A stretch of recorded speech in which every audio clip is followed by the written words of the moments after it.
Kalau bis kuliner masih bagus nggak Mas? Kelihatannya selama orang makan tuh kayak nggak ada namanya kuliner nggak bagus. Ya. Yang nggak bagus itu yang tidak teruji ngangenin. Nah, gitu Hmm. aja. Yang tidak bisa mengambil lidahnya eh, orang-orang itu atau customer-customer baru itu. Fenomena dari cake artis itu kan, asal cuma menang traffic doang, produknya nggak dibeliin. Hai, sekarang saya lagi ada di kantor Pegadaian ya. Mau ngapain di kantor Pegadaian ya? Yang jelas bukan mau gadein barang ya.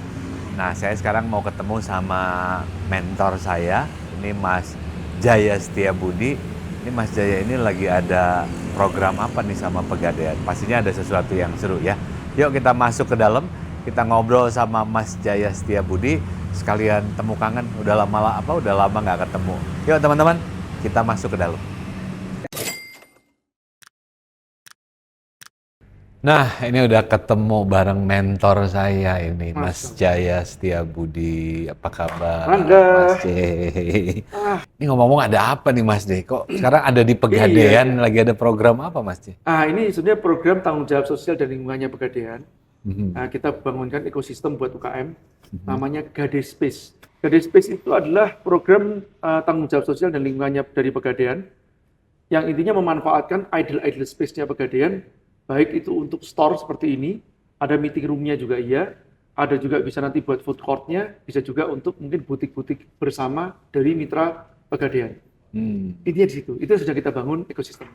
Tapi saya baru tahu, biasanya kan ke Pegadaian itu ya gadein barang. Ternyata Nah, ada yang kayak begini-begini ya di iya. Pegadaian ya. Nah ini gini, memang banyak salah kaprah juga ya dari kawan-kawan berpikir kalau gue ini mana sahabat Pegadaian lu susah ya, gadein Nah, barang ya, kayak gitu kan. kalau lagi kepepet tuh biasanya ke Nah, Pegadaian dulu tuh ya. padahal nggak begitu. Padahal Oh, Pegadaian ini penjualan emas terbesar di Indonesia, salah satunya ada di Pegadaian, mungkin selain Antam.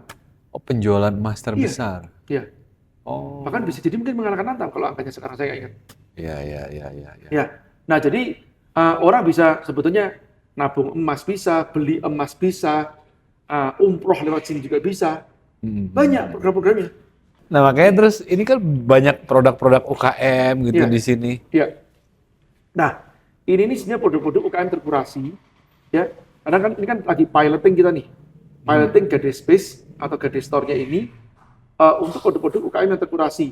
Jadi Hmm. maksudnya terkurasi itu bagaimana? Produk-produk ini kita harapkan nantinya jadi UKM-UKM unggulan yang membawa nama Gade Store ini adalah store UKM unggulan terkurasi. Jadi kalau Hmm. beli di sini jaminan mutu nih. Ini random Ya. aja, random checking aja beli. Misalnya produk-produk Oh. parfumnya, ya, Hmm. ini kebanyakan memang natural dan organik. Hmm. Kebanyakan, tapi tidak semuanya. Belum ke semua ke sana. Tapi Hmm. nantinya akan ke sana semuanya. Hmm. Pasti paling tidak ke natural. Itu Hmm. larinya ke sana.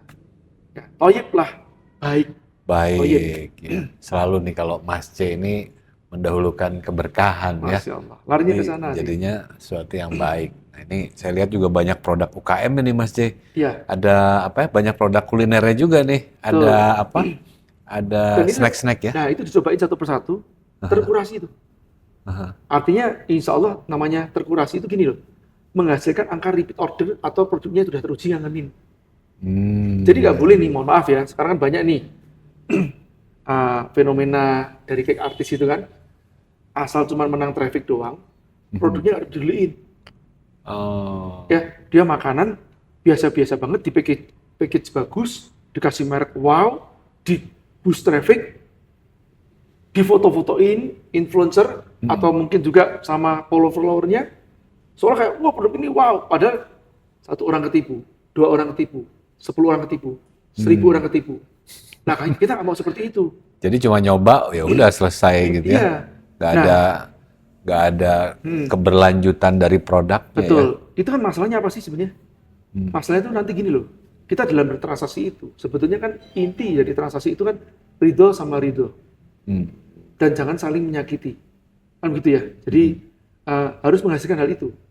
Kalau nggak ridho sama ridho ini ada dua macam. Ridho pada saat membeli dan saat mengkonsumsi. Jadi pada saat membeli, dia kan price itu kan VS value yang ditawarkan, expectation nih value-nya.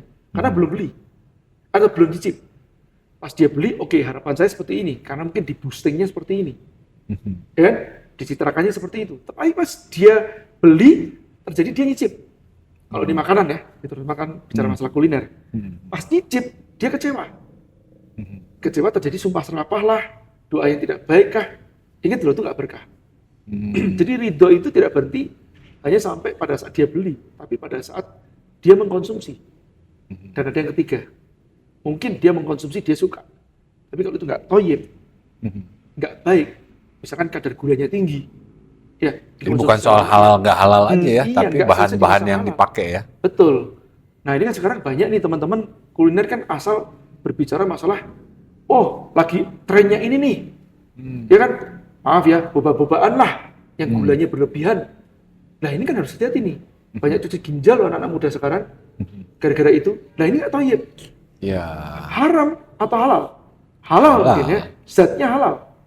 Ya. Nah, tapi kalau dia nggak sampai toyib, nah ini bahaya. Jadi malah jadi apa? Mudarat ya. Iya. Jadi penyakit nantinya ya. Betul. Ya itu kan kita nggak inginkan seperti itu ya.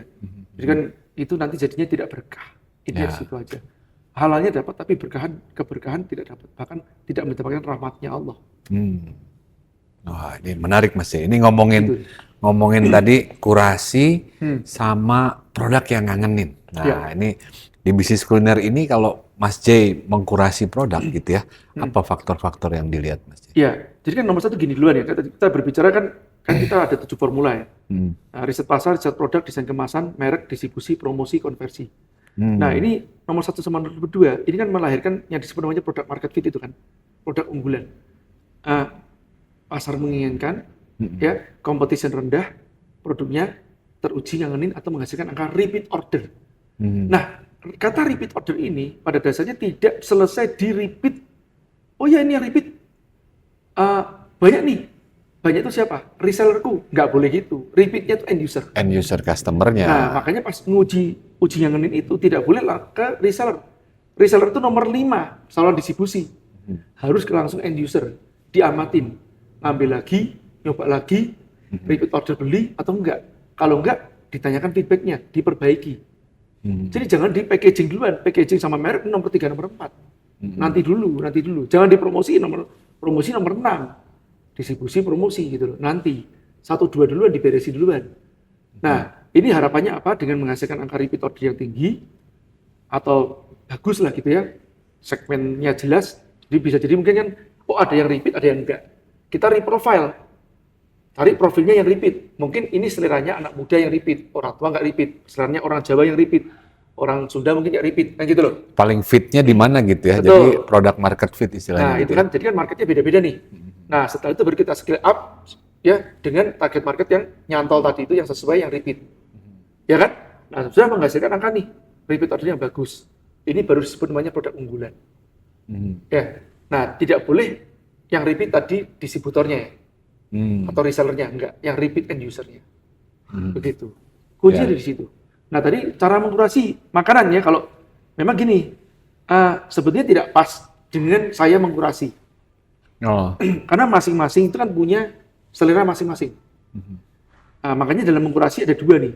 Kalau saya sendiri itu paling utama adalah 2 hal ini. Yang pertama tekstur, yang kedua yang namanya selera, rasa ya, rasa kan selera. Kesukaan ya. Mungkin ada yang suka pedesnya seperti ini, pedesnya sambal bawang, ada yang suka pedesnya sambal manis, ada yang suka sambal matah.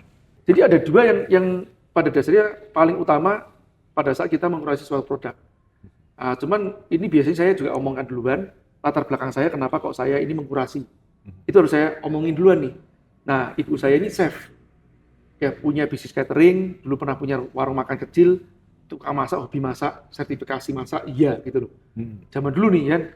Nah, jadi kalau istilahnya kalau ibu saya nyicip gini, oh ini dibuat dari ini cara buatnya seperti gini, itu ngerti. Mungkin bisa dikatakan master chef.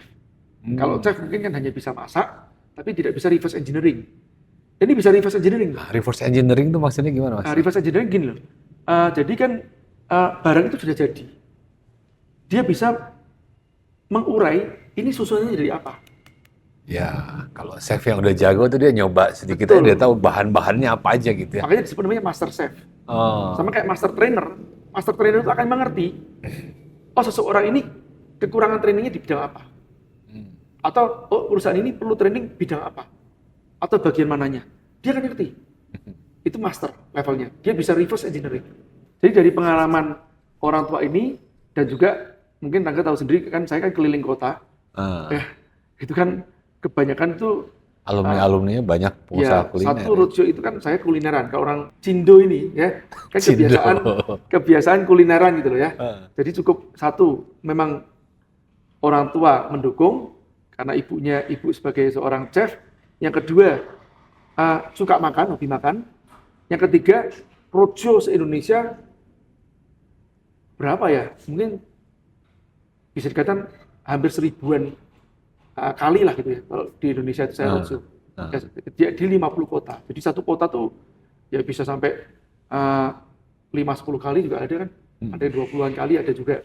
Nah, pasti kulineran ya. Kulineran. Nah, kulineran dia terus paling sering disuruh nyicip sama teman-teman. Gitu ya. Nah, karena disuruh nyicip sama teman-teman ini jadi tajam nih. Ya, tajam apa namanya? Sense-nya. Gitu loh. Oh, ini kurang ini dan termasuk juga mengerti selera.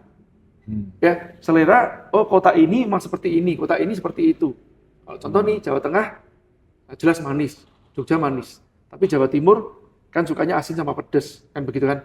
Nah, jadi kalau orang Jawa Timur ke Jawa Tengah, apa sih iki? Kok manis banget gitu kan ya, kasih nasi ayam manisnya berlebihan buat dia kan gitu loh.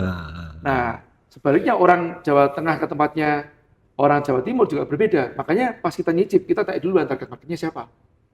Kan gitu ya. Jadi pas kita nyicip ditanya, ini kota, kalau saya di kota mana jelas tahu kan target marketnya siapa. Oke. Terus yang kedua, harganya berapa? Jadi harga ini menentukan kualitas kan. Contoh saya pas ke Palembang nyicip empek-empek nih. Oh banyak tepungnya. Berapa harganya? Harganya berapaan? Rp2.000. Ya pantas Rp2.000. Ini mah masuk nih. Nilainya 7 lah. Paling enggak atau 7,5. 7 itu acceptable quality. 7 itu acceptable. Ya maksudnya bisa diterima. Paham ya? Jadi kalau 7 ini sudah cukup untuk diferensiasikan lah gampangnya gitu loh. Ya, selera rata-rata. Allah ini kan menciptakan manusia ini baiknya tidak punya kemampuan pengecapan yang bagus banget. Makanya warung-warung pinggir jalan juga laku-laku juga gitu. Kalau itu Allah menciptakan pengecapannya itu tinggi.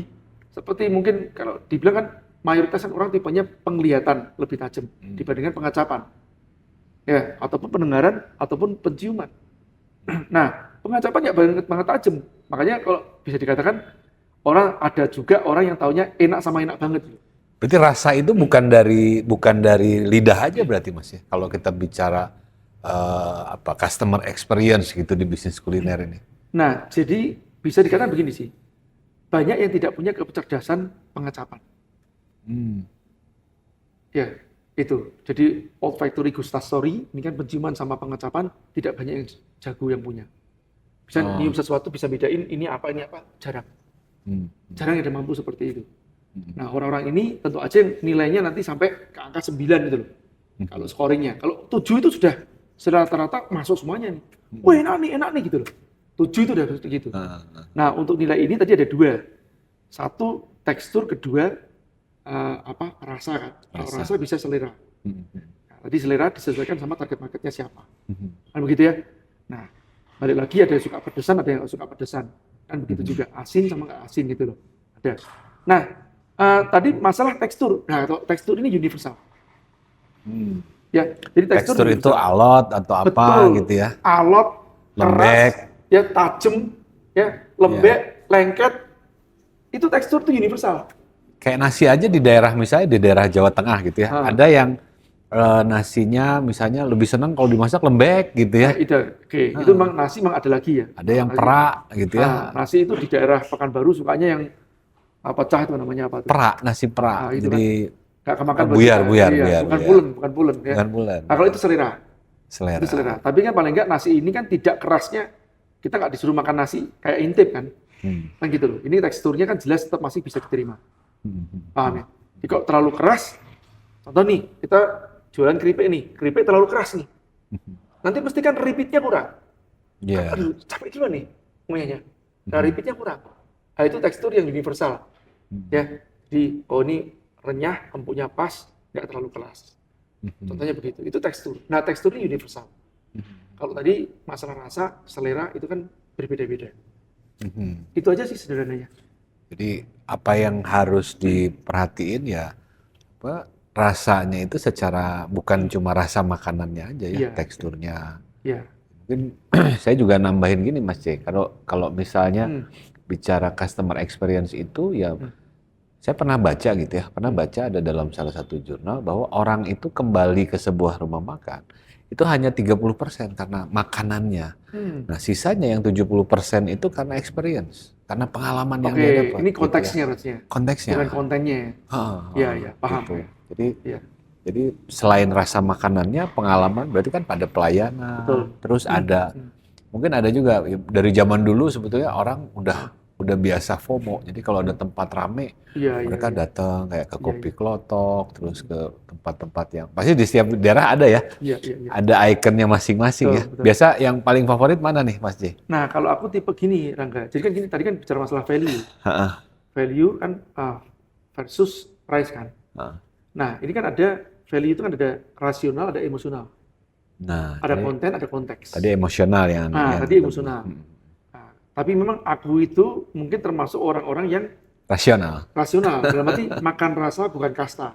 Ya. Nah gitu. Jadi kadang-kadang nih nyari tempat makan yang belusuan di pinggir-pinggir jalan, ya sempit-sempitan, kadang-kadang panas juga iya. Bangkunya bangku soto, bangku panjang gitu aja, atau bangku nggak ada sandaran. Ini buat saya is okay gitu loh, karena saya makan rasa bukan kasta.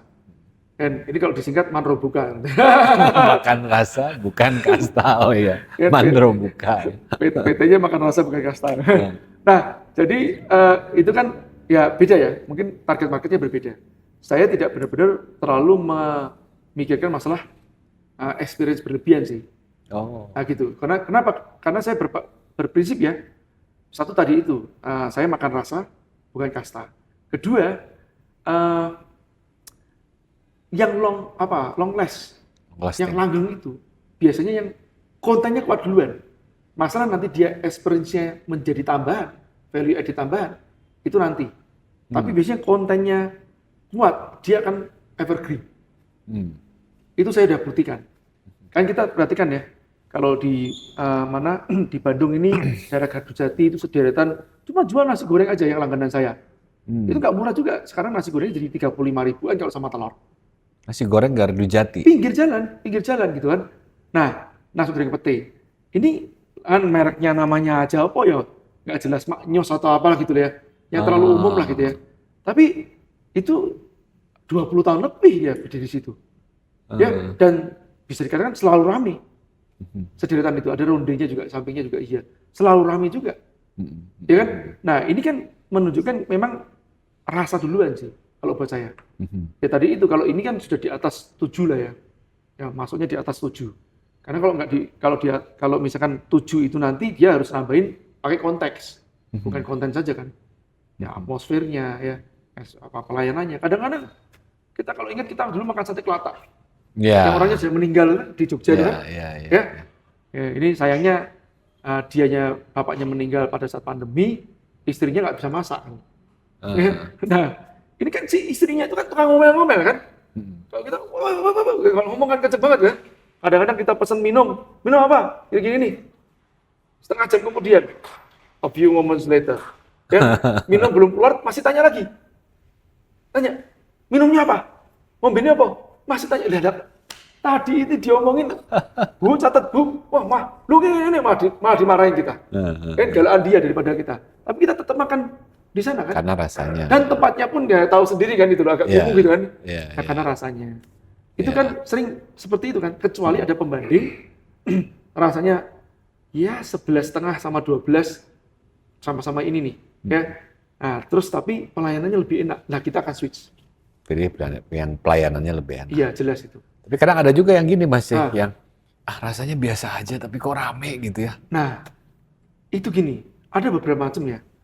Bicara masalah rasa biasa saja tapi rame, atau bahkan ramenya udah puluhan tahun. Nah, itu ada sebenarnya anchor. Jadi ini sudah menjadi legend. Makanan-makanan atau tempat makan yang jadi legend yang gue punya memori di situ. Dan kebanyakan orang punya memori di situ. Dan kadang-kadang bapaknya, keluarganya datang ke situ cuman mengenang. Jadi emosional ya jatuhnya. Satu itu. Kedua, bisa jadi mungkin yang kita ngomong biasa itu, bagi kita biasa, daerah situ mungkin enak. Karena tadi selera. Bisa juga loh ya. Kita, karena sudah terimprint, kalau di tempat buka langsung lari saya tulisan, kita sudah terimprint dengan rasa seperti ini, pas kita nyicip ini, kok biasa buat kita. Tapi mungkin tidak biasa buat mereka, luar biasa buat mereka. Kalau ke Makassar itu, ini saudara saya ya, saya pokoknya tidak pernah saya makan coto Makassar yang tanpa saya tambahin garam. Oh iya, pasti tambah garam. Mesti kayak tawar kan. Nah ada dua macam, tapi ada juga teman yang Makassar tidak nambahin garam. Tapi ada alasan juga pas kita tanya, kenapa kok ini selalu tawar coto Makassar ini? Ada yang ngomong gini juga, suatu saat saya dapat jawaban. Katanya karena ini dipanasin terus, ya supaya tidak nanti jadi asin. Makanya nggak dikasih garam duluan, kasih garamnya nanti. Oke, masuk akal gitu kan ya. Tapi ada yang nggak menjelaskan itu dan memang sudah terbiasa makan seperti itu. Artinya tidak seberapa asing dimakan sama mereka juga. Kebiasaan kan? Di luar negeri pun juga mungkin kita kalau makan di luar negeri kok banyak tawarnya ya. Plain kan, karena kita kebanyakan micin. Nah itu bicara masalah selera kan. Gitu. Ada juga yang ketiga mungkin rame karena tadi itu FOMO. Iya. Nah itu nggak tahan lama. Jadi orang cuma sekedar pengen nyoba, udah tahu rasanya, ternyata nggak ada yang spesial, akhirnya nggak balik lagi. Gitu. Aku coba gini loh, menurut Mas Cik gimana ya? Aku coba analisa kopi klotok. Oke. Kopi klotok itu kan Menarik. nggak ada sepinya Mas Cik. Itu dari pagi sampai malam. Iya. Kalau coba tak analisa, jadi yang pertama dia parkir lah, karena target marketnya kan wisatawan dari luar. Kemudian coba perhatiin minumannya itu selalu datang lebih awal. Minuman tuh selalu datang lebih awal. Dan dia punya display tempat minuman tuh yang semua udah ditumpuk banyak Mas. Iya. Itu mungkin kurang dari 2-3 menit minuman udah sampai di meja. Nah, makanannya juga ngambilnya cepet. Iya. Makanannya udah tinggal ngantri, ngambil sendiri gitu ya. Meskipun kita ngantrinya lama. Kalau ngantrinya iya, tapi kadang gini loh, yang dicari customer itu kan kepastian. Nah, kalau mereka nggak bisa memastikan waktunya, nah itu mereka mikir-mikir. Nah, di kopi klotok tuh saya lihat itu memenuhi aspek itu gitu loh. Kalau aku sendiri sih ya, aku makan ke kopi klotok, terus terang kopi klotok buat aku nih perlu rename dia. Karena kopinya nggak enak. Sorry ya, guys, ya kopinya nggak enak. Nah, buat aku ya biasa, buat kita yang sudah biasa minum kopi, apalagi dari Bandung nih ada namanya kopi aroma Bance ya. Oh jadi iya, cium, kopi aroma. wah aromanya keluar. Ini kopi klotok nggak ada aromanya kan gitu loh. Datar tawar, nggak spesial. Saya nggak minum kopinya, tapi saya di sana kan makan lodeh sama pisang goreng. Pisang gorengnya juga nggak boleh dibawa pulang. Nah, jadi kayak tapi memang pisang gorengnya saya belum pernah ketemu yang sepet. Oh itu memang beda ya? Itu pinter banget. Kayak itu saya cuma ngomong pisang goreng aja. Kalau ditanya pisang goreng nomor 1 di Indonesia mana? Kopi klotok. Kopi klotok. Kalau bicara masalah pisang kepok ya. Kayak pisang kepok dan dia tidak disisir. Kalau yang sisir Kuantan. Kuantan 2 yang di Pekanbaru. Iya. Kan gitu. Ini insya Allah katam nih ya, pisang gorengan. Iya. Ya kalau di daerah Makassar, Palu itu kan pisangnya beda lagi kan, karena pisangnya kan tidak ada rasanya. Makanya mereka pisangnya pakai sambal. Sepo istilahnya. Ya sepo. Nah, balik lagi pisang gorengnya sama lodehnya memang spesial sih menurut saya. Iya. Sama telur itu kan. Dia telur yang. Telurnya saya sempat makan, tapi habis itu di tenggorokan. Ini balik lagi nanti Medicine. masalah. Dan apa? Minyak. Itu kayak makan minyak loh. Tapi itu kan jadi sensasi ya. Awalnya jadi sensasi, tapi kalau udah kelamaan agak mungkin saya tidak. Awalnya kayak sensasi bahwa ini telurnya ngembang gitu kan. Lama-lama enggak lagi. Iya. Nah, justru si pisang goreng itu, apa karena ada efek ini ya Mas Cik? Dibikin kayak scarcity gitu, jadi nggak boleh dibawa pulang, makanya kalau mau di sini. Bisa gitu ya? jadi itu juga iya, tapi dan juga memang murah sih. Iya. Itu kan murah, dapat tempat yang nanti mainstream ya di pinggir sungai, pinggir sawah. Pinggir sawah. Ya, kan ini kan BTS nih kan, warung tengah sawah. Warung tepi sawah. Itu pinggir sawah, murah, lodehnya enak, sama pisangnya enak, pas gitu. Saya biasanya bawa kopi sendiri dan bawa tempat kontainer sendiri buat beli pisangnya. Iya. Dibungkus. Karena mau Pak, besok pun masih enak juga. Iya. Nah, terus tempat-tempat apa lagi nih Mas lihat rame terus kadang kan kita suka seneng nguliknya gitu Mas ya. Iya, iya. Heeh. Yang Di rame-rame. kota mana nih? Misalnya mie gacoan deh Mas ya. Mie gacoan. Apakah karena murahnya? Nah, Gitu ya. ini bicara masa scoring tadi ya. Heeh. Ya. Saya itu pas lihat mie gacoan, kan juga sering tanya sama tim saya. Heeh. Ini kok selalu rame ya? Rekomen nggak sih? Ah, buat Mas J nggak? Buat Mas J nggak? Gitu. Heeh. Nah, kamu sendiri makanya, oh kita sering Mas. Ya, kan kita saudara mahasiswa Mas. Kan beda sama Mas J. Mas J enggak, Mas J enggak. Dia begitu. Sampai suatu saat anakku beli. Iya. Pas kita ke hotel, terus anakku beli. Tak coba, tak makan. Harganya berapa nih saya tanya? Selalu saya tanya dulu harganya. Heeh. Harusnya gini, ini harga ini kalau harganya 50.000, 30.000, 20.000, nanti dulu nih. Heeh. 10.000 Pak. Gila 10.000. Segini lah. Masuk ini. Ngerti nggak? Ya, jadi kita harus lihat harganya dulu kan dong. Ya. Kan price VS-nya kan value. Price VS value-nya. Ini value-nya kita 10.000 yang segini. Ini semacam kekiannya terus apa namanya ngoyak-ngoyaknya itu berapa nih? Ini 3.000-an. Ya masuk ini. Ini 7,5 lebih. Ini bisa jadi 8,5 bahkan. Kalau untuk ukuran harga 10.000. Ya. Nah, wah ini gila. Ya ini gila. Ini akan boom. Iya. Nah, kalau saya nilainya dari situ aja. Aha. Ya, jadi price vs value. Gitu kan? Nah, itu. Dan memang di luar itu mungkin promosinya yang jago atau bagaimana, saya nggak ngerti ya. Iya, iya. Tapi saya buat rasa dan harga, wah itu sudah 8,5 untuk harga 10.000. Jadi masalah value for money-nya dia dapat ya, Dapat banget. paling ini. Makanya buat si anak-anak mahasiswa kan masuk itu kan rame. Setelah itu timbullah yang namanya social proof. Karena orang banyak di situ berdatangan kan, ya ngantri, social proof-nya timbul. Apa sih itu? Apa sih itu? Nah, Social proof-nya timbul. Nah, bicara masalah social proof, kan tadi bilang banyak orang tidak punya kemampuan pengecapan yang bagus, yang orang lain anggap bagus. Berarti buat aku juga bagus. Banyak ikut-ikut gitu juga. Oh ini enak nih, padahal dia nggak ngerti yang enak itu seperti apa gitu loh. Iya, Soalnya buat dia enak sama enak banget. ya. Terus ada lagi, ini balik lagi yang tadi Mas C. Jadi delivery time-nya memang cepat. Dia punya Itu ya. standar per order itu 12 menit. GoFood 10 menit. Nah itu yang aku kalau makan di situ secara langsung aku belum pernah. Cuman GoFoodan. Ya GoFood juga cepat. Iya. Kalau misalnya GoFood-nya lebih dari 10 menit, si mas-mas GoFood-nya dikasih komplimen. Oke. Jadi dia kayak dulu ke McDonald. Jadi dia pakai KPI Iya. langsung dari customer. Bicara delivery time itu bicara bouncing ya. Iya. Kalau dalam dunia online kan namanya bouncing. Begitu dia masuk ke tempatnya landing page atau ke tempatnya check out gitu, lama bouncing dia. Nah gitu ya. Nah, ini masuk juga sih. Ada standarisasinya itu yang aku belum tahu. Iya. Standarnya orang, psikologinya orang dengan tidak ada hiburan menunggu itu berapa lama. Ya. Tapi sekarang kan orang kan nunggu udah pakai main HP sambil ini kan, sambil ngobrol kan. Iya. Kayak kalau di bisnis kuliner ini kan sebetulnya bagaimana secepat-cepatnya customer yang datang dilayani dengan cepat supaya segera terkonversi jadi sales. Gitu. Iya. Nah itu ranahmu tuh, Rangga ya, lebih tahu. Kalau aku tidak tahu secara detail banget ya. Pernah punya rumah makan, mengalami hal itu. Dulu kan kita pas punya rumah makan tuh ikan bakar.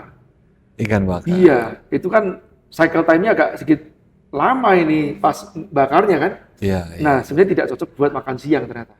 Nah, ikan bakar yang ramai juga Mas C, tak perhatiin. Jadi dia udah digoreng dulu baru dibakar. Iya. Betul, Karena kalau dari mentah dibakar itu kelamaan. lama. Dan Iya. ini Terus kalau gini sama dibelah beda lagi. beda lagi, Iya, beda lagi. Lebih cepat kan dibelah kan. Iya. Dan orang itu menganggap lama itu kalau udah lebih dari 30 menit Mas C. 30 menit. 30 menit. Iya, gitu ya. iya. Berarti itu harusnya dihitung ya dengan kapasitas produksinya. Betul, Ya. betul. Dengan kapasitas produksinya. Begitu nanti produksinya terpenuhin semuanya, kapasitas produksinya bisa ngejar, dia harus paralel harusnya kan. Nah, ini kadang ini menarik juga nih Mas C. Kadang banyak yang lupa gitu ya, terutama pengusaha kuliner ini. Jadi mikirnya bisnis kuliner ini bisnis retail. Saya punya makanan enak, saya jual nih. Iya, Gitu ya. iya. Padahal bisnis kuliner ini perpaduan antara retail dan manufacture. Betul, Ada dapurnya. Iya. Ada dapurnya. Sering kita lihat juga orang wah seating capacity-nya banyak, dapurnya kecil. Iya, iya, iya. Kalau itu misalnya orang datang rame-rame plek banyak gitu, ya gimana? Ininya nggak Jadi akan. rumah makan Padang ya? Karena dia udah di display. Iya, iya. Nah, rumah makan Padang itu kan termasuk fast food.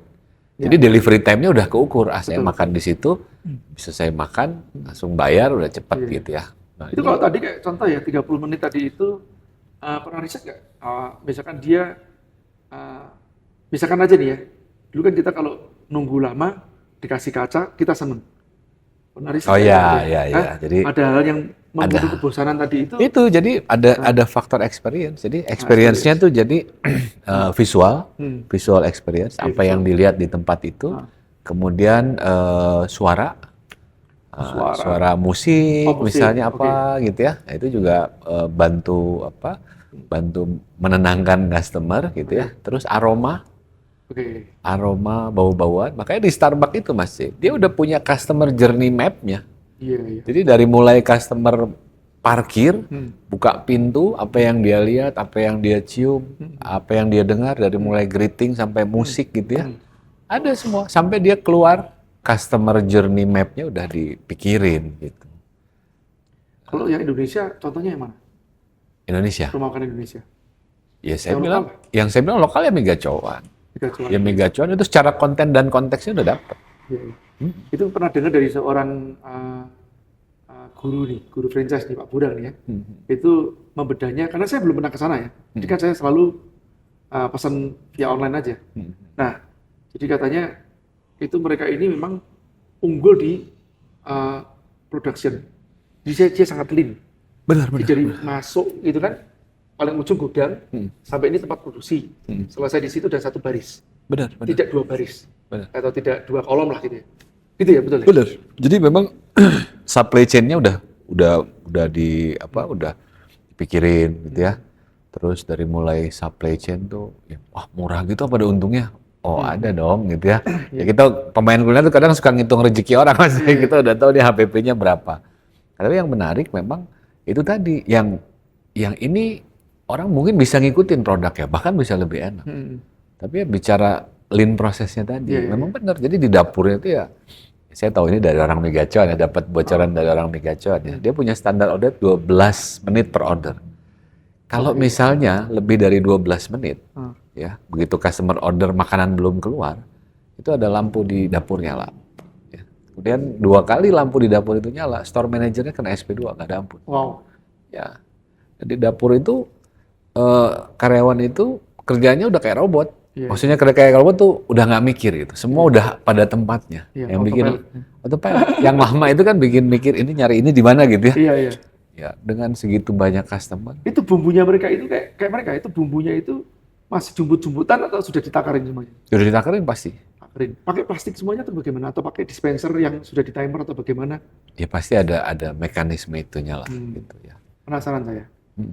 Nah justru kan yang soalnya rasanya konsisten loh. Iya, sangat konsisten. Dan akhirnya orang mikirnya apa coba? Sekarang Mega Cuan itu udah jadi diksi. Kan ngeluarin lagi ayam fried chicken. Oh, nggak tahu. Namanya Dikici. Dikici. Nah, Dikici, jadi dia fried chicken harga gacuan. Nah, kan berarti Oke. gacuan itu udah jadi diksi brand endorse murah. ya. Brand endorse. Gitu. Ini kan tinggal bagaimana bertransformasi jadi brand-brand kuliner yang lain. Murah tapi profit. Yang penting kan itu, jangan murah tapi Iya.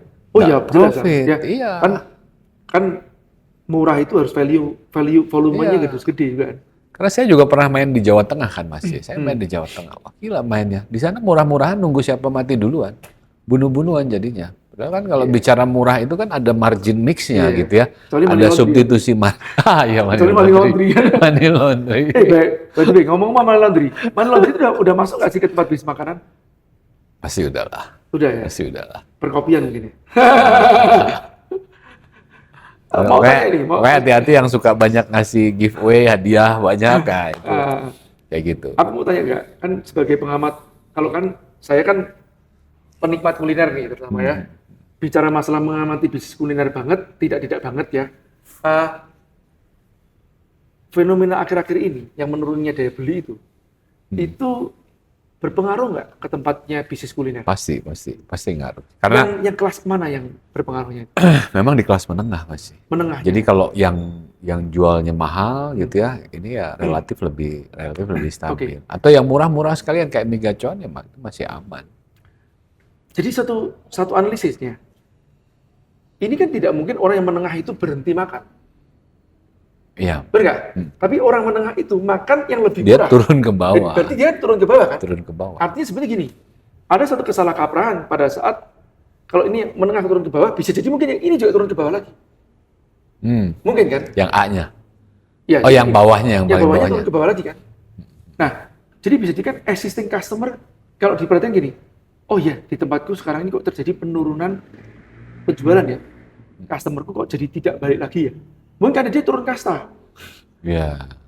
Begitu ya? Iya. Kalau dia turun kasta, dia berhemat. Nah, terus sementara dia masih pakai CRM atau masih customer audience yang lama diiklanin lagi. Berarti kan dia salah dong. Iya. Berarti kan dia harusnya membidik pasar yang lebih atasnya. Sekalian. Yang sekarang terus turun ke bawahnya. Benar nggak? Benar. Itu kejadian nggak sih? Di kuliner? Memang kayak gitu. Jadi ininya bergeser. Makanya street food sekarang jadi cukup ramai juga ya. Ya. Selain juga karena fenomena pandemi yang menggeser behaviornya mereka makan dari mall-mall itu kan. Iya. Ya sekarang ini memang bergeser ke online gitu ya. Saya selalu bilang apa ya, maksudnya sekarang ini eranya low touch high impact sejak pandemi kemarin. Low touch high impact. Jadi orang nggak perlu datang ke tempat usaha kita, ke bisnis kita gitu ya.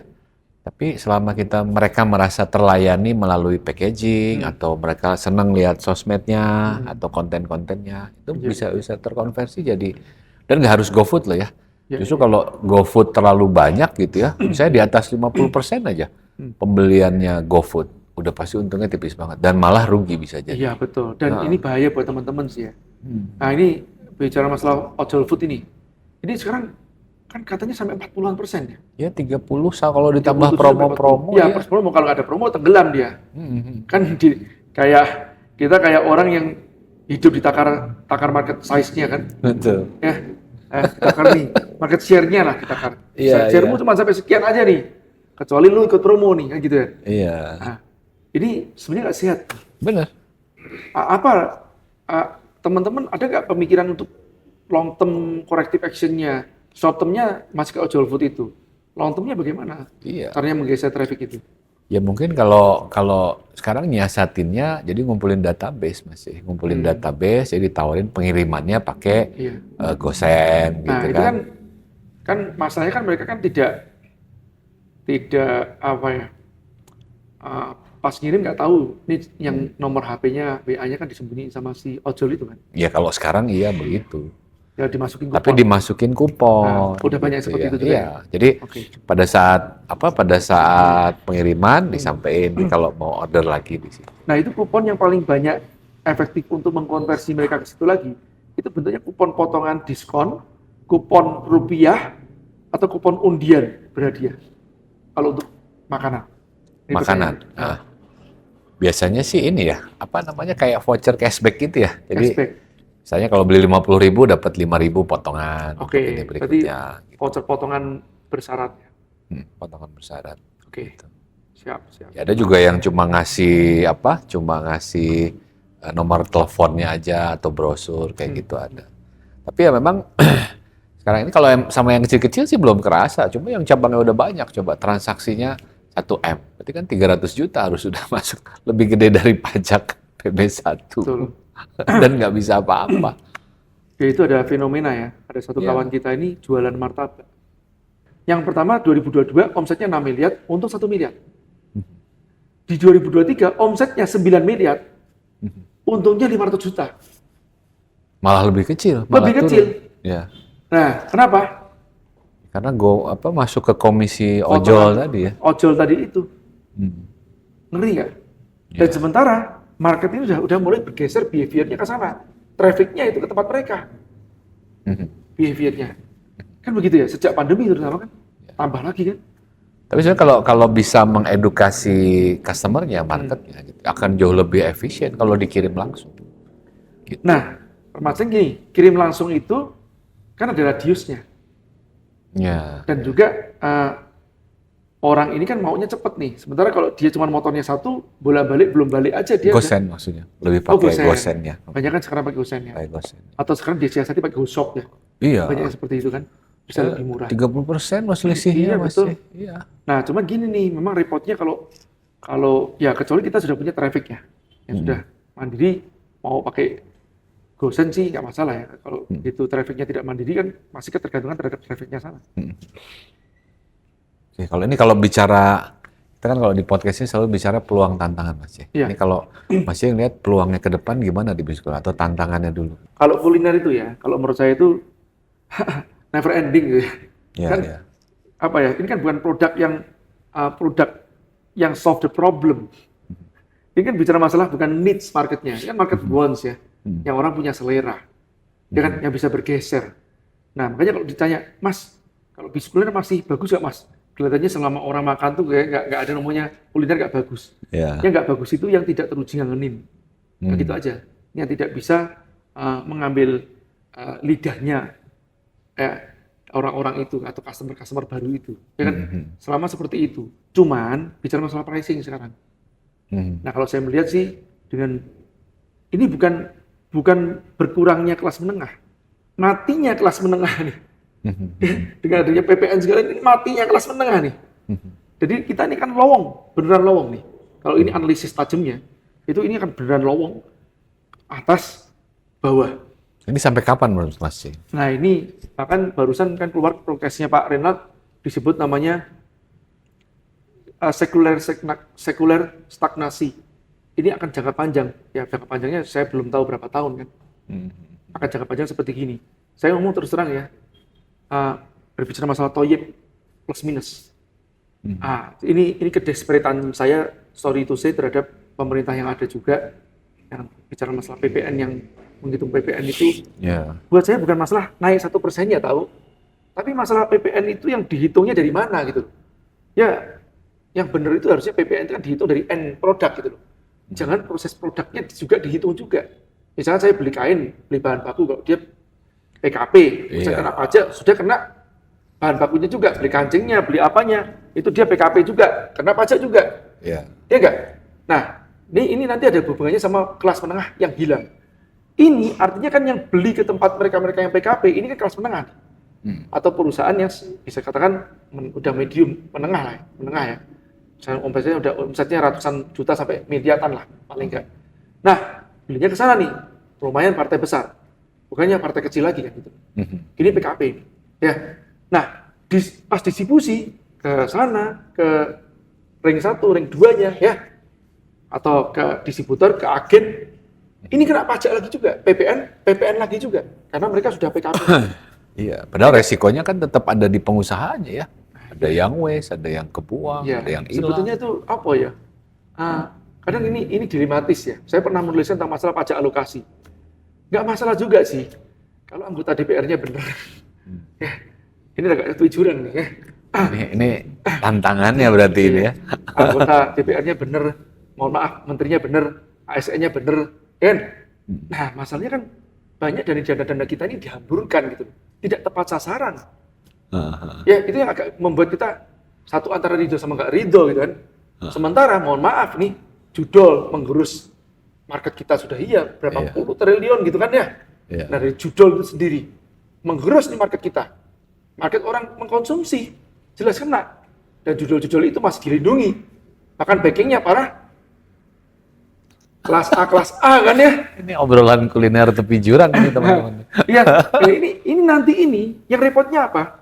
Yang tadi kan saya mengatakan kelas menengah tadi kan, ini ada hubungannya. Jadi yang kelas bawah bagaimana? Yang kelas bawah itu dia belinya tidak ke tempat perusahaan-perusahaan PKP.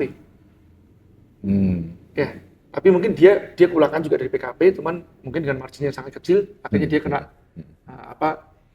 pajak juga nggak seberapa gede, masuk ke tempat kita, ya kan? Nah, mungkin bahan baku yang contoh kayak kayu gini ke tempat yang non PKP. Nah, ini tapi kelas bawah, yang kelas 4,8 miliar per tahun gitu. Ya, nah ini yang akan masih tetap hidup. Jadi yang menengah ini yang berkurang. Artinya apa? Ini akan berpengaruh pada pembelian kuliner untuk kelas menengah. Jadi berarti harus dia menyiapkan alternatif harga promo gitu ya, Atau produknya diturunin. downgrade. Downgrade ya. Produknya downgrade. Ini Kalau enggak yang ini dinaikin sekalian ke atas. Hmm. Karena yang atas, karena ini lowong, ini kebanjiran order ke sini, ada kebanjiran order ke sini. Oke. Contohnya nih ya, pabrik-pabrik yang besar dia bisa sewa kawasan berikat. Dan kawasan berikat dia bisa free tax, bahan baku free tax. Ya import bahan baku free tax. Kayak celana ini, Ya. Eiger kan, ya kemungkinan besar ini kan mungkin diproduksi di tempat kawasan-kawasan berikat. Itu yang udah kelas atas kan, perusahaan kelas atas itu. Ya, nah bisa dia dapat free tax. Nah nanti baru end produk dijual tidak melalui distributor, dia langsung ke pergudangan, masuk ke tempatnya dia, sangat lean ya. Ya, pajaknya cuma sekali atau 2 kali doang. Ya. Sekali doang itu. Dan ini pajak berlapis dari PPN ini bahaya. Ya. Bukan masalah naiknya 1%, 2%. Masalahnya berlapisnya itu loh. Itu kan tantangannya pajak ya, terus tadi masalah judol itu ya. Iya. Ini pengaruh banget ya. Jelas pengaruh. Pengaruh banget ya. Ya, dari sisi yang lain penurunan daya beli tempat keluar juga iya. Itu kan tentu aja kan menggerus. Karena duitnya sekarang ini nggak beredar di sini, masalahnya itu Mas C. Dulu waktu Krismon ya duit masih muter lah. Ini duitnya muternya keluar ya. Ya itu ke Kamboja. Ke Kamboja ya. Berapa? 100.000 pekerja migran baru dalam 1 tahun di Kamboja. Iya, dan sekarang di Kamboja tuh ada pecel lele. Oh betul, kita Makin jual di banyak. Kamboja aja kan. Ya, kita jualannya di Kamboja aja itu kan. Tapi dapat dari uang haram. Halom. Terus way out-nya apa nih Mas? Kita bicara apa ya? Ya tetap harus optimis Solusi ya kita optimis bisnis ya. Kalau saya gini sih, memang saya sering mengatakan gini, makanan-makanan atau tempat makan yang konteksnya terlalu besar, itu lebih cenderung konteks terbesar itu artinya nanti akhirnya harganya kan jadi up dikit ya, untuk mengambilkan investasinya. Itu cenderung kurang stabil dibandingkan makanan-makanan yang kontennya lebih kuat. Buat saya seperti itu. Ya, jadi kalau kita ingat ya, di tahun 98, pas krisis tahun 2000 itu, timbullah yang disebut namanya Solaria. Makan mengenyangkan, tapi tetap cantik. Timbullah gitu. Nah, harapan kita gitu, nanti akan timbul ya makanan-makanan yang harusnya kayak Solaria itu lagi. Mengenyangkan tetap iya, tapi atmosfernya tetap cantik dan murah, terjangkau. Kayak mie gacoan. Kayak mie gacoan kayak itu. Itu akan timbul banyak seperti itu. Akan dicontek itu. Tapi kan akhirnya itu perlu investasi yang gede juga Mas C bikinnya gitu. Iya, ini yang takutnya, kalau saya bilang gini, bukan masalah investasi gede sih. Yang saya takutkan malah bahan bakunya nggak jelas. Bahan bakunya ya? Iya, jangan-jangan bahan baku itu murah, tapi kualitasnya membahayakan kita. Tanda petik membahayakan itu bukan berarti racun atau toksinnya. Enggak. Ya contoh kita bicara masalah terigu dulu. Ya, nah terigu kelas apa? Pengawet kelas apa, pewarnanya bagaimana, pengembangnya bagaimana. Itu karena economic of scale-nya Mas, karena udah cabangnya banyak, bisa kebutuhannya banyak. Iya, kalau itu masih mending. Murah. Kalau itu masih mending. Nah, tapi nanti balik lagi tuh. Ini yang main ke sektor itu yang bukan yang kelas bawah kan gitu loh. Iya. Nah, tapi kalau saya yakin ya kelas bawah ini cukup stabil. Iya. Nah, saya dengar Masnya juga mau bikin kayak food court gitu ya? Rencana akan membuat Gade Food. Gade Food. Ini bocoran dikit. Ya, gimana Mas? Kan gini, sebenarnya memang tadi kan seperti kita katakan bahwa Pegadaian ini memiliki idle space. Banyak space-space yang besar-besar yang kosong-kosong, nggak dimanfaatin. Iya loh, saya baru tahu ternyata Pegadaian tuh gede-gede begini. Loh, ini belum lihat ke belakang ini. Ini kan akan dilebarkan ke belakang nanti. Jadi ruang pertemuan di belakang. Ya, jadi kalau dilihat ini dari sini sampai ke belakang, 3 kali lipatnya. Jadi 3 kali lipatnya ruangan ini sebenarnya sampai belakang. Ya, nanti yang tengah jadi gudang sama office, yang paling belakang dijadikan ruang pertemuan kapasitas 100 orang lebih. Berarti menyelesaikan masalah tanpa masalah ini ya. Jadi masalah banyak yang lain-lain Cuman ya. ini bagian dari pembangunan ekosistem ya, dari Pegadaian sendiri. Iya. Bagaimana membuat closed loop ekosistem. Karena sekarang itu zamannya ekosistem. Benar. Ekosistem itu bukan kolaborasi sesaat, tapi kolaborasi dan kunci. Kunci punya dikunci. dikunci biar nggak keluar dari situ. Seperti ini kan. Nah, supaya nggak ke Kamboja gitu ya. ya gitu supaya nggak ke tempat marketplace gitu kan. Kalau kita kan ngomong gitu kan, ada petik yang sebut namanya kampret place gitu kan, atau kita sebut namanya kartelisasi digital. Ya, nah tadi bilang masalah food tadi itu, selain buat store untuk produk yang di bawah SKU-nya 5, ya ada SKU-nya di atas 5 juga nanti ada, tapi bentuknya online, ada juga Gade Food. Gade Food nanti ini gini, bagaimanapun nggak dipungkiri ya, kalau kita ngadain seperti Gadepreneur, ajang kompetisi itu 60% yang daftar kuliner loh. Banyak kita perlu mentor kuliner nih, teman-teman ya. Nih, Mas Rangga nanti ini akan menjadi mentor kuliner kita di Gadepreneur insya Allah. Ya, nah, ya kembali lagi, karena teman-temannya kebanyakan itu adalah food, dan foodnya kebanyakan juga yang basah. Nah, kita fasilitasi dengan food court. Ya. Nah, tadi kan dalam offline terjadi perbincangan yang masuk ke food court itu mulai malas. Kenapa? Karena palakannya tinggi juga. Iya, bagi hasil nggak boleh jual minum. Nggak boleh jual minum. Ya. Nah, kalau tempat kita nggak begitu. Ya di Gade Food, ya tetap boleh jual minum. Kenapa? Karena kita hanya memfasilitasi pada dasarnya. Dan kita juga nanti ada yang SS-nya itu kan bagian. Tapi pasti ada kurasinya juga ya, nggak sembarangan bisa ngisi ya. Kurasi itu pada dasarnya itu menjaga kredibilitas nama kita. Betul. Kalau produknya nggak kita kurasi, Asal itu, terima aja. nah nanti begitu dia nyicip, jangan beli sana lagi deh, nggak enak-enak, itu cuma kemasannya doang yang bagusin. Isinya nggak enak, kita nggak mau gitu. Bahkan ini ada yang kemasannya belum kita bagusin, tapi kan karena isinya enak, ya atau ngangenin atau repeat, ya kan ada repeat, referral, ya ada post, ya itu kan intinya di situ kan indikator orang itu kangen gitu loh, atau testimoni. Nah begitu ini bahaya nih kalau cuma kemasannya doang yang bagus, nggak repeat, nyoba lagi, nggak repeat, enggak. Tapi sebaliknya, ini gua blind test nyomot mana saja, kok bisa enak semuanya ya? Ya, Dan contoh nih ya, ini saya ambil ini, ya. Nah ini produk-produk dari Gade Store yang produknya coba dicium nanti.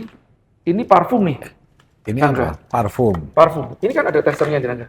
Coba dites. Apa? Semuanya tes aja, random aja, random. Apakah ini termasuk parfum yang murahan atau tidak? Itu kan bisa ketahuan. Oh iya ya. Ya. Nah. Saya belum ngomong produksinya siapa loh ya. Coba ini buat cewek bisa juga ini. Coba. Kalau ngetes parfum, iya. Wanginya enak ya. Dia tidak norak kan. Biasanya kan parfum yang lokal banyak kan yang terlalu manis gitu loh. Ya kan? Nah tahu nggak ini produsennya siapa? Siapa? Rumah Atsiri. Tahu nggak Rumah Atsiri? Yang gede banget yang menjadi museum Atsiri yang di Indonesia. Ada di Tawangmangu. Oh. Nah, cuman dia brandingnya belum kuat aja. Si Atsiri ini. Wanginya enak loh. Oh iya, enak banget. Ini random kita ambil, enak nih. Cap-cip-cup aja istilahnya gitu ya. Maksudnya, ini produknya dia. Kalau kita ini ambil nih, ini sudah terkurasi semuanya. Kalau dari sabunnya. Jadi yang ada di sini udah pasti udah terkurasi. Termasuk nanti yang kulinernya juga ya. Kuliner ya. Jelas nanti kuliner yang masuk itu. Ada zoningnya, misalnya khusus ini, khusus kita ini. nanti uji coba. Oke. Gini, soalnya gini. Teman-teman tuh seringkali gini nih. Saya masuk ke sini, berarti saya jagain traffic ke sini dong? Enggak. Anda juga harus bantu traffic ke sini. Karena kan jadi traffic bersama. Yang kuliner juga gitu juga. Ya, Anda enak kita datangin traffic, iya. Tapi juga Anda juga harus mau mendatangi traffic. Kalau Anda tidak terbukti penjualannya sampai sekian, ya mohon maaf nanti. Oh. Singgir. Iya. Soalnya apa? Di tempat kita ini mungkin casnya kecil banget. Kan Justru kuncinya harus bisa datangin traffic juga ya. Nah, tapi begitu terbukti datangin traffic, repeatnya bagus, memang teruji ngangenin. Tidak cuma Anda nanti dilariskan di situ saja. Di sini ada event, belinya tempat Anda. Ya, nasi boxnya tempat Anda. Jadi dilarisin tidak hanya di tempat eventnya doang pada saat event, di tempat Gade Space-nya, di tempat pegadaian kalau pas ada acara-acara. Jadi trafficnya bisa multi. Wah, ini boleh nih teman-teman, nanti kita tunggu ya. Terutama teman-teman di Kuliner Mastery. Nah, ini ada satu solusi lagi. Nanti bisa bergabung di Gade Space. Nah, Saya baru tahu juga nih Mas J ya. Iya. Ada begini-begini di Pegadaian. Kita tunggu nanti. Closing statementnya Mas J buat teman-teman pengusaha lah. Kalau ini kan channel kuliner ya, teman-teman pengusaha kuliner. Apa yang kira-kira harus dipersiapkan nih di era saat ini Mas J?